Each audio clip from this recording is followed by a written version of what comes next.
Good morning. Today I will discuss about the pathogenesis of shock, stages of shock, and what are the clinical features and complications of shock. So, in general, all forms of shock involve three types of derangements, that is, reduced effective circulating blood volume, impaired tissue oxygenation, and a release of inflammatory mediators in response to tissue damage. So, this reduced effective circulating blood volume that results due to two mechanisms, that is, there will be actual loss of blood volume which occurs in hypovolemic shock, already I discussed earlier, and there may be decreased cardiac output without actual loss of blood volume, which is found in cardiogenic and septic shock. That means there is no loss of blood volume, that is normovolemia, but due to decreased cardiac output, that is circulating blood volume is reduced, which happens in cardiogenic and septic shock. Then in case of impaired tissue oxygenation, due to when there is reduction in circulating blood volume, so that results into decreased venous return to the heart. When there is decreased venous return to the heart, that will result into decreased cardiac output. When there is decreased cardiac output, there will be reduced supply of oxygen to organ and tissues, which results into tissue anexia, and there will be cellular injury due to, that is called hypoxic injury. Then release of inflammatory mediators and toxins from the bacterial wall. When there is cellular injury, that will activate the innate immunity of the body, and when innate immunity of the body is activated, there will be release of inflammatory mediators, which eventually become the cause of again cellular injury. In case of septic shock, when there is bacterial infection, there will be some release of endotoxins, which also stimulate the massive release of cytokines. Then when there is inflammation due to bacterial infection and other causes, the inflammatory cells will be activated. These are the monocyte, macrophages, leukocytes. They also release pro-inflammatory mediators, especially tumor necrosis factor alpha and interleukin 1. Now I will explain this pathogenesis of shock in terms of etiology. In particular etiology, what happens to the pathogenesis. So first is the hypovolemic shock. You know that hypovolemic shock results from either hemorrhage or trauma, surgery, burns or dehydrations. In this case, there will be a reduced effective circulating blood volume. When there is reduction in the effective circulating blood volume, that will result into the reduction in the venous return to the heart. When there is reduction in the venous return to the heart, what happens? Then there will be reduced cardiac output. When there will be reduced cardiac output, what happens? There will be reduction in the blood flow to the tissues and cells. When there is reduction of the blood flow to the tissue and cells, that results into the reduction in the oxygen supply to the cells and tissues. So when there is reduced oxygen supply to the cells and tissue, that results into the anoxia, or we call it hypoxia, and this anoxia or hypoxia results into the release of cellular injury. Due to cellular injury, there will be release of inflammatory mediators, which in turn results into the shock. So in case of septic shock, whether it is due to gram positive septicemia or gram negative septicemia, due to this infection, bacterial infections, there will be vascular injury which leads to the leaking of plasma or blood fluids into the tissues. So that ultimately results into the reduction in the effective circulated blood volume, and thus this flowchart explains how it causes the shock. In case of cardiogenic shock, whether it is due to deficiency of emptying, deficiency of filling, or obstruction to the outflow, that also results into the decrease in cardiac output. When there is decreased cardiac output, that results into decrease in blood flow, then reduced supply of oxygen, then anoxia, release of inflammatory mediators, and causing into shock. Other types of shock, that is traumatic shock, neurogenic shock, and hypoadrenal shock.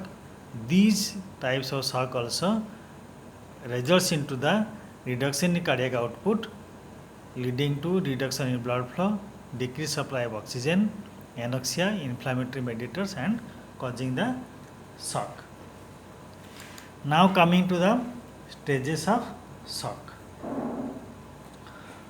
Although deterioration of the circulation in shock is a progressive and continuous phenomena, and the body's compensatory mechanism become progressively less effective, so shock is divided into 3 stages, that is compensated, that is, in other words, we call it as non-progressive, initial or reversible shock. Then second stage is the progressive decompensated shock, and third is the irreversible decompensated shock. So in case of compensated, that is non-progressive, initial or reversible shock, that is the early stage of shock. First, the body attempts to maintain the adequate cerebral and coronary blood supply by redistribution of blood, as so that these vital organs like brain and heart are adequately perfused. So in the early stage, body tries to maintain this adequate blood supply by redistribution of the blood to the vital organs like brain and heart. So this is how it is done. So first mechanism is the widespread vasoconstriction. So in the initial stage of shock, when there is reduced blood flow, that is called hypotension and tissue anoxia, so there will be activation of neural and humoral factors. These are the baroreceptors, chemoreceptors, catecholamines, renin and angiotensin 2 are activated. So all these bring the vasoconstrictions, particularly in the vessels of skin and abdominal viscera. When there is vasoconstriction, widespread vasoconstriction, so that is a protective mechanism which causes increased peripheral resistance, by which there will be, how we will know, there will be increased heart rate, that is called tachycardia, and there will be increased blood pressure. But somewhat in septic shock, the something very different. First there will be initial vasodilatation followed by vasoconstriction. The second mechanism is the fluid conservation by the kidney. So in order to compensate the actual loss of blood volume in hypovolemic shock, first there will be release of aldosterone from hypoxic kidney, because there is reduction in the blood supply to the kidney. So from hypoxic kidney there will be release of aldosterone by activation of renin, angiotensin, aldosterone mechanism. I have already explained in the pathogenesis of edema. Then there will be release of antidiuretic hormone ADH due to decreased effective circulating blood volume. When there is reduced blood supply, that is in the hypoxic kidney, because due to reduced blood supply, so there will be reduction in the glomerular filtration rate due to arteriolar constriction. Then lastly, because of hypotension, there will be lowering of the capillary hydrostatic pressure, so there may be shifting of tissue fluid into the blood vessels. So all these mechanism, the fluid is conserved in the body. That means body is trying to do this. Then third is the stimulation of adrenal medulla. So when there is reduced cardiac output, adrenal medulla is stimulated to release. There is release of catecholamines like epinephrine and norepinephrine, which increases the heart rate and try to increase the cardiac output. Then how do you know? Clinically the effects will be, there will be tachycardia due to vasoconstriction, and there will be cool clammy skin. Then coming to progressive decompensated shock, this stage comes when the patient suffers from other stress or risk factors, like if there is some comorbidities like pre-existing cardiovascular disease or lung disease. So this initial shock may be progressed into progressive decompensated shock, and this is what will be the result? Due to comorbidities, there will be less tissue perfusion, which results into progressive decompensated shock. So first thing is there will be pulmonary hypoperfusion.